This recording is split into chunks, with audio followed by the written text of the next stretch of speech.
people that work side by side with them, their supervisors and their coworkers. So I'll say congratulations to you, congratulations to everybody else as you continue to move forward. But just know that we're very thankful to the commissioners on behalf of Director Gubby, who was under the weather tonight, could not be here. But on behalf of the company, we just want to say thank you. Congratulations. Keep up the good work.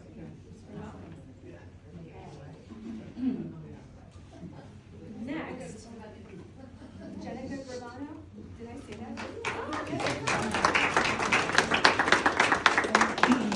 We're going to do the same drill again, guys. We're going to look over here.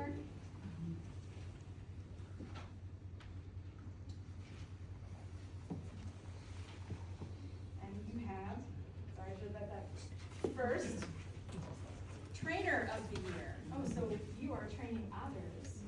That's amazing to be a great mentor and trainer.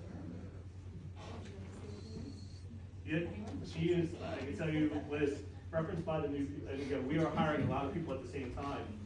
So with Jenica, she's someone that is known as being even keel, that, you know, a lot of times when you're dealing with new employees, especially when someone's calling 911, and sometimes during the toughest times, obviously during the toughest times of their life, and you're dealing with a new dispatcher or a new person taking that 911 call, she is able to critique that and even move forward with the new trainers. So I can tell you on behalf of the trainees, they say thank you because your even keel helping and support network that you give them, I can tell you will make us, it makes us very successful. So thank you. Fantastic. Thank you so much for everything you do. Okay, next we have Operator of the Year, Lieutenant Denise Pacanas.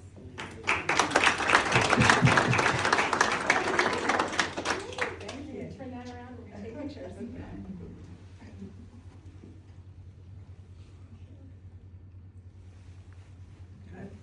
Wonderful. Hold on. You get to have some. All right, so Denise, I'll tell you about Denise, and you know, back up just to, I see a CWA representative also here with us, so thank you for being here tonight as well.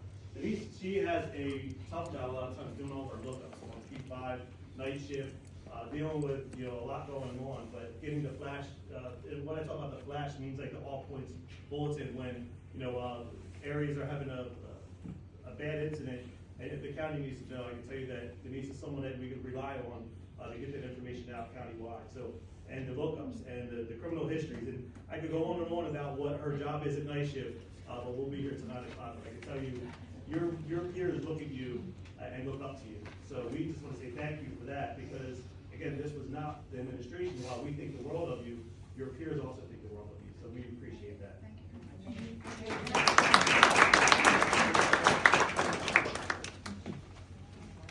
Okay, Supervisor of the Year, Captain David Nelson.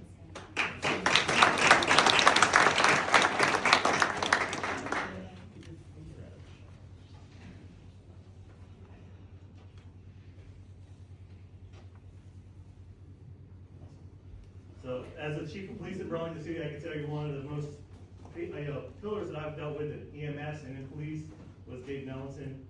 Dave is an icon. Everyone looks up to him. He's that general giant in the room that everyone. He's very nice to everybody. But when things are happening and that critical incident is happening, you want to have that steady hand of Dave Nelson helping to guide you through it. Again, a lot of times when people are stressed out, people are calling 911 again. People do not call 911 because it's a great day. People call 911 at sometimes the worst times in their lives. It's good to have a captain, a supervisor like Dave Nelson with 4 or 5 instances going around the county to help guide our younger telecommunicators through sometimes pretty tough days. So you've seen a lot, but this award is very deserving, and we appreciate your work. Thank you.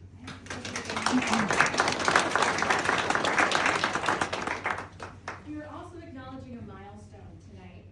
Captain Susan Kurtzberg has just celebrated her 40th year. Congratulations, and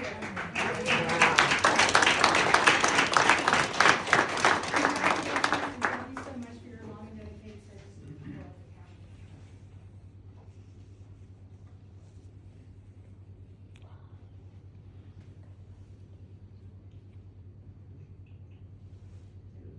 Awesome. Yes. So again, I'm with Chief Carroll tonight, operations, but Sue is another person that I can tell you we can rely on.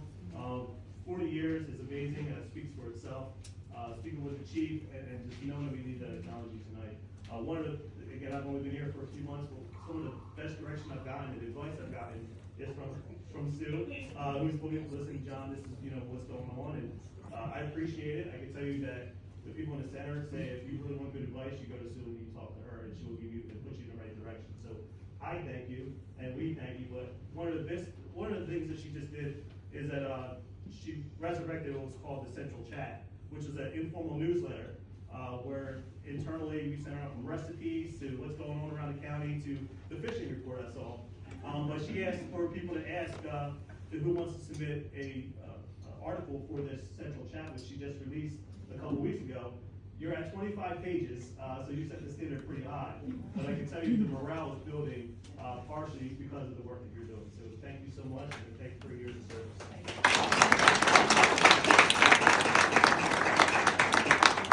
Yeah, sure. While we're getting in place, I just wanted to say, come on, move around. But thank you to all of you for doing such outstanding work, and thank you to the entire team who aren't here. Who aren't here too. This way a little bit. This way. You're right there. I can only hear him.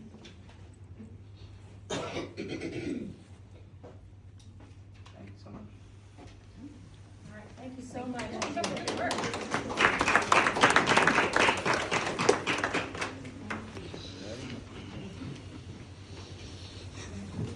Congratulations, everyone. Our board appreciates everything you do for our community. Before we move on to public comment on agenda items, I have an announcement about the 2024 general election review by the Independent Special Counsel. Earlier today, our board received an interim report from the law firm of Connell and Foley detailing its preliminary findings about the 2024 election and its recommendations for improvements to the election process. As a reminder, our board appointed the law firm in January to serve as an independent special counsel to perform a comprehensive review of the 2024 election and the problems that occurred. I will not be discussing specific findings or recommendations tonight. All 5 of us received this document earlier today, and I have not had the opportunity to read all 47 pages closely. But we promised we would be transparent, so I'm letting everyone know that we received the report and we've decided to release the full contents of the report to the public this evening after our meeting. We will post it on our county website. This way all residents can assess and read it for themselves. We've always said that we wanted this to be a transparent process, and we believe this action reflects our commitment to make sure all voices are heard concerning this matter. Based off of what I've read so far, the Independent Special Counsel has done exactly what we asked. The interim report reveals what caused the long lines and delays on the election day, and it makes recommendations about actions our county should take.